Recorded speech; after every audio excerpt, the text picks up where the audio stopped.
Ahojte, vítajte pri tomto videu, kde sa vám pokúsim ešte raz vysvetliť syntézu a budem to vysvetľovať úplne od začiatku, pomaly postupne a hlavne som sa rozhodol to rozdeliť do niekoľkých hlavných častí, čiže budeme mať separátne niekoľko videí, aby ste sa vedeli vždycky vrátiť k tej časti, ktorú možno ešte tak nechápete alebo ktorej až tak nerozumiete a aby ste vedeli nejakým spôsobom si to znovu precvičiť a naučiť sa ju.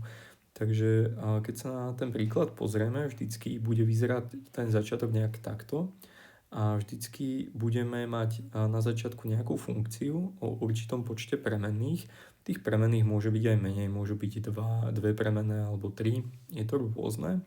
A budeme tu mať nejakú formu. Tá forma bude pravdepodobne vždycky disjunktívna, teda to je súčet súčinov a bude obsahovať nejaké termy. Toto je základ, ktorý my dostaneme a s ktorým budeme pracovať.